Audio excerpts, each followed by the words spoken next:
Movie की starting में हम एक जवानो हसीन लड़की को देखते हैं। उसका नाम जेनी होता है। जेनी अपने बाथरूम में नहा रही थी, तभी उसकी मेड उसे जल्दी करने के लिए कहती है, लेकिन जेनी आराम से मजे लेकर नहाने में बिजी थी। इसी बीच जेनी के घर में दो मॉन्क आते हैं। जेनी के पेरेंट्स उन्हें लेकर घर के अंदर आ जाते हैं। वो लोग अभी बातें कर ही रहे थे, तभी जेनी नहाकर बाथरूम से निकल जाती है। दोनों मॉन्क आंखें फाड़कर जेनी को देखने लगते हैं, क्योंकि जेनी बिना कपड़ों के होती है। ये देख जेनी के डैड उसे जल्दी से कमरे के अंदर भेज देते हैं और वो मॉन्क से माफी मांगते हैं। जेनी कुछ ज्यादा ही खुले विचारों वाली होती है। उसे कपड़े पहनने की आदत नहीं थी।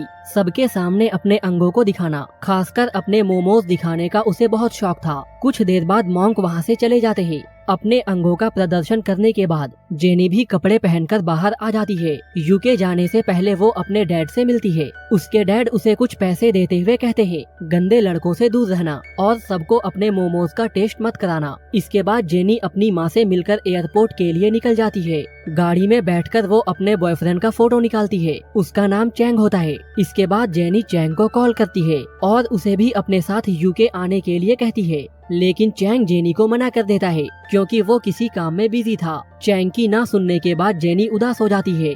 थोड़ी देर बाद एयरपोर्ट पहुंचकर जेनी अपनी दोस्त ऐना से मिलती है। ऐना को उसका बॉयफ्रेंड सू एयरपोर्ट छोड़ने आया था। इसके बाद सू ऐना को गले लगाकर कहता है, काश मेरे पास भी पैसे होते तो मैं तुम्हारे साथ यूके जा सकता। ये सुनने के बाद जेनी अपना टिकट सू के नाम पे करा देती है। जेनी के इस बिहेवियर से ऐना और सू बहुत खुश हो जाते हैं। दरअसल जेनी ने ऐसा इसलिए किया था ताकि वो यहाँ पे अकेले रहकर मजे कर सके। इसके बाद जेनी ऐना को कुछ लेटर्स देते हुए कहती है, यूके जाने के बाद तुम इनमें से एक चिट्ठी हर हफ्ते मेरे पेरेंट्स को सेंड करना। इसके बाद जेनी एयरपोर्ट से निकल जाती है। एयरपोर्ट से निकलते टाइम उसकी नजर एक कपल पे जाती है। यहाँ हस्बैंड अपनी वाइफ को एयरपोर्ट छोड़ने आया था, मगर उसकी वाइफ के जाते ही वो आदमी जेनी के पास आकर उससे फ्लर्ट करने लगता है। उसकी वाइफ आज घर पे नहीं रहेगी, इसलिए वो आज रात जेनी के साथ मजे करना चाहता है। पहले तो जेनी उसे मना कर देती है, लेकिन जब वो देखती है उसकी वाइफ वापस आ रही है, तो वो जानबूझकर वाइफ को दिखाते हुए उसकी कार में बैठ जाती है। इसके बाद वो आदमी जेनी को लेकर अपने घर पहुंच जाता है। यहाँ जेनी फिर से अपने मोमोज निकाल कर बैठ जाती है। ये देखकर वो आदमी जेनी से पूछता है, क्या तुम कोई मॉडल हो? इस पर जेनी कहती है, नहीं, मैं अभी अपनी पढ़ाई कर रही हूँ।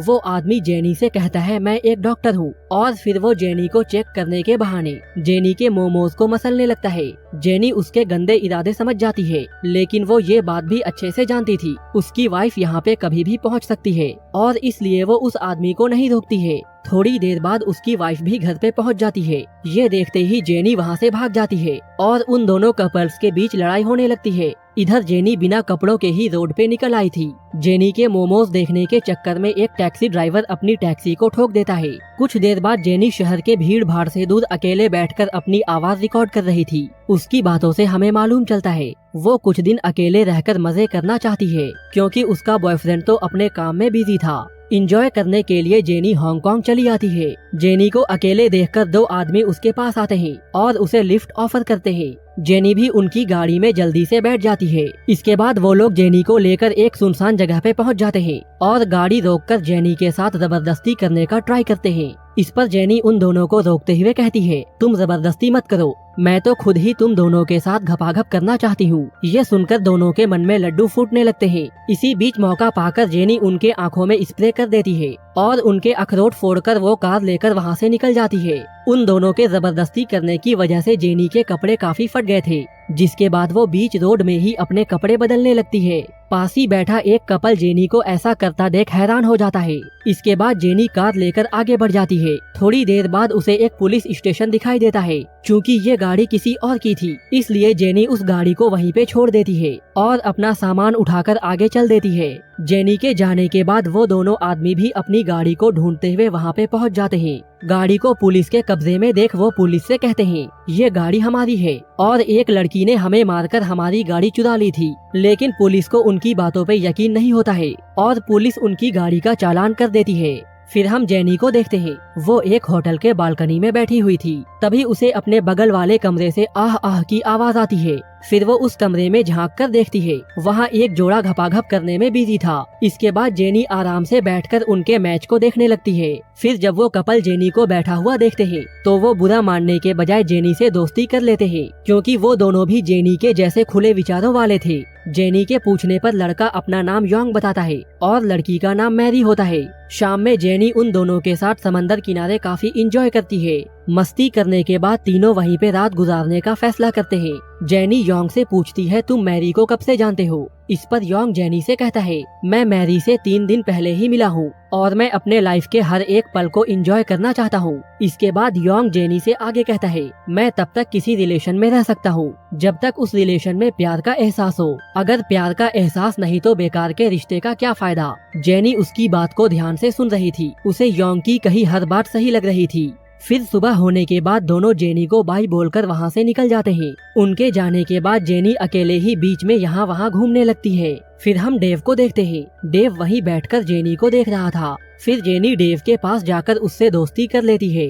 फिर हम जेनी को डेव के घर पे देखते हैं। थके होने की वजह से जेनी डेव के बेड पे ही सो जाती है। फिर जेनी उठकर डेव के साथ ही खाना खाती है। खाना खाने के बाद दोनों बातें करने लगते हैं। यहीं पे जेनी डेव से पूछती है, तुमने मुझे जब पहली बार देखा था तो क्या तुम्हें मेरे साथ घपाघप करने का मन किया था? इस पर डेव हाँ कहता है। जिसके बाद जेनी डेव से गंदी गंदी बातें करते हुए जेनी अपने कपड़े उतारकर डेव को अपने जूसी मोमोज दिखाने लगती है। डेव भी जेनी के मोमोज को चूसने लगता है। उस दिन के बाद से दोनों एक दूसरे के साथ ही रहने लगते हैं। अब दोनों को एक दूसरे से प्यार हो गया था। दोनों एक दूसरे के साथ काफी इंजॉय भी करते थे। दोनों एक दूसरे का साथ पाकर बहुत खुश थे।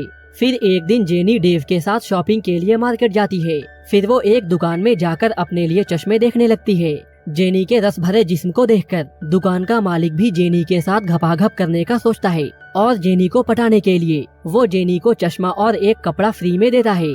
ये देखकर डेव को अच्छा नहीं लगता है और फिर वो जेनी को लेकर वहाँ से निकल जाता है। लेकिन दुकानदार उन्हें रोककर शाम में एक बार में आने के लिए कहता है। इसके बाद हम उन तीनों को उसी बार में देखते हैं। बार में जेनी काफी ज्यादा पी लेती है और इसके बाद वो दुकानदार के साथ डांस करने लगती है। गाड़ी वाले दोनों लड़के भी इसी बार में पहुंच जाते हैं। जेनी को डेव के साथ देखकर वो समझ जाते हैं डेव जेनी का बॉयफ्रेंड है। इसके बाद वो डेव को बाथरूम में आकर कहते हैं, जेनी एक धंधे वाली लड़की है और एक बार पानी निकालने के लिए वो काफी पैसे लेती है। डेव उनसे पूछता है, तुम्हें कैसे पता? जिस पे वो झूठ बोलते हुए कहते हैं, हमने जेनी को पैसे देकर उसके सुरंग में खुदाई की थी। लेकिन डेव को उनकी बातों पे यकीन नहीं होता है और वो उनकी बातों को इग्नोर करके वॉशरूम से बाहर आ जाता है।